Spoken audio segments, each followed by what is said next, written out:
leave. So I just want to help you to understand the cycle of it. Why do we return? It's because they know how to push our buttons. I ran away for the first time when I was 21. Our first child was 6 months old, and within 6 months of that bracket, he said, I'm sorry for what I did, I love you inside and out, and I want family, and I don't want this to be we don't want to be apart, and here I am, a single mother, 21 years old with a 6-month baby, and of course I don't want to feel the humiliation of not having the father of my child or somebody there, because now I feel yucky and like people are singling me out. So I took him back, and it's things like that that happen just over a course of time.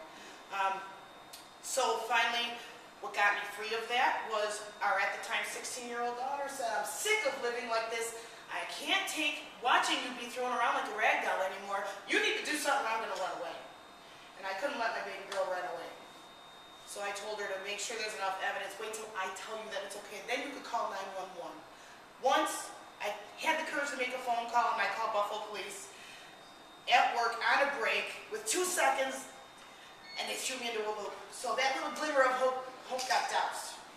And I was told that in New York State you can have a black eye and nothing can be done. But if you get kicked with a shoe, like a big shoe, then a shoe constitutes a weapon, and then that's okay. So am I supposed to go home and say, honey, kick me?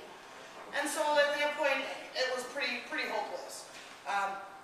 But as the beatings and the insults and the intensity increased, this is when she said it, and it was within a week. It was a Thursday night, and it had to only be around 7 o'clock, and he's drinking beer. I just got out of work, settling in. I'm playing with our little one, and he just comes back in the back bedroom and says, have you always been true to me? And it just started to escalate from there. And we all sensed that it was going to happen. And my daughter looked at me, and I had a couple scratches, and she goes, can I call? And I said no. And as things happen in threes, she asked me again, not good enough. And then by about 10:30, it had pretty much gone full-fledged, and I had a bright red handprint right down my throat. I had blood on my shirt, and I said, go ahead and call. So on this Thursday night, about 11 p.m., now it's dark out, it was in October, the room was dark with the exception of the blue light of the TV, and he was sitting on the couch with his can of beer. The police came and they said, I hear there's a disturbance here. And he said, no, I'm just having a beer with my wife. And he turns and he says, tell him, honey. And he looks across the room, and I'm standing with my back to the wall, and the police shine their flashlight on him and onto the can of beer, and across the room onto me against the wall, standing like this, and they see the bright red handprint on my throat, and the blood coming down and dripping down my shirt. They shine the flashlight back on him, and they said, come on, asshole, you're coming with us. And that was the end. They took him away. And so at that point, then we had 3 kids. We upped and we left and we started a brand new life. We did sleep for 2 weeks. I guess that's PTSD. But it took me a year to find myself. I figured out I'm all right. I'm not all the creepy, ugly things that he said. I had quit smoking 2 years ago and gained 15 pounds. So if you could imagine me 15 pounds lighter, I was called fat, ugly, unattractive. No man would ever want me. And because this is what they do. What was said to me is not uncommon. And again, it doesn't matter if you're a guy or a girl. So I found myself, and I went to a spa for the first time in my life because we always put ourselves last.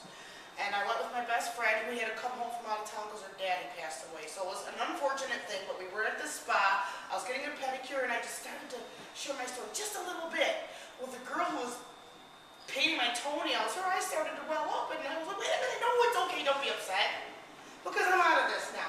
And now I think I'm all right with sharing my story, and I think I want to use my story to help people. And before I knew it, other eyes came up in the salon, and people were coming, and I looked around, there was a whole bunch of people then, and then they started telling me their stories. And the girl who was painting my toenails, she goes, you need to be our voice. And I was like, wow. So that was like a big, V8 moment. And so from that juncture on, it's been what I do. So I've spoken at Buff State, we've gone to the Hochstein School of Music in Rochester, and all over Western New York, and I thought to be creative, we would hold live music events because music is my passion. So I use radio, interview bands, have concerts, and I'm like, you know what, don't be controlling each other because it isn't right. You need to be you, and don't let anybody take you away from what you love. With that, I'm going to now introduce my friend Sara, and she's a beautiful soul. please pick up one of our brochures down here, up there, and I'm going to let you have it right now.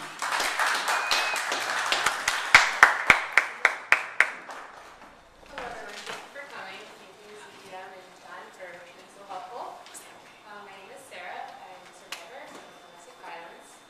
I'm a mother, a teacher, student, artist, dancer, cleaner. I do many things, and all of these things have really helped me to grow as a person and to get through healing, because it really is a process. It's not something that, just happens, and it's a constant progression. And I really feel like in the past few months I've evolved a lot, and I'm very excited about what's to come in the future.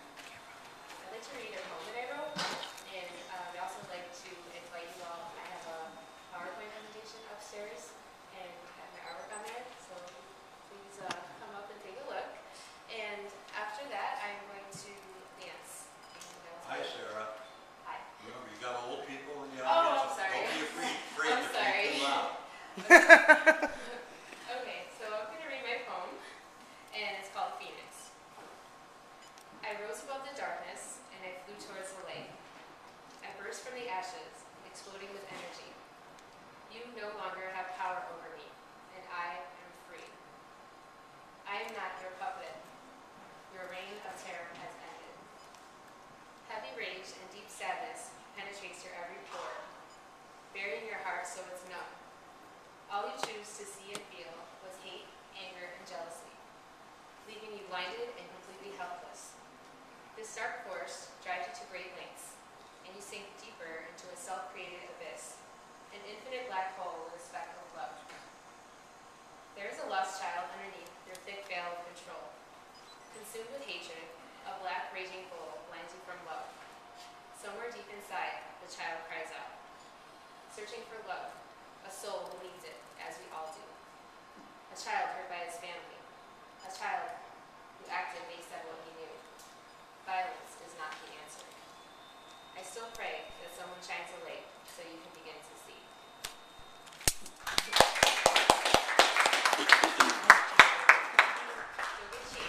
For my dance, and I will see you soon. Thank you for coming. When Sarah's doing her dance, her first musical act is Johnny Ryder, who was in the Exposure Dance that we just had, along with 39 other bands at Pages Paradise Island. So, again, if you guys know somebody who's in a band, most of you guys probably do, but it's an original band, because there's like 50,000 cover bands out there, and, they're good, but originality counts for everything, and it's a whole different dimension and spin and style and everything else. Have some wine. Oh, I know what to say. We just made a date, September 24th. September 27th. No, wait. No, Wrong it's either month, the 20th or the wrong month. 25th. I don't know. You can see how you move me.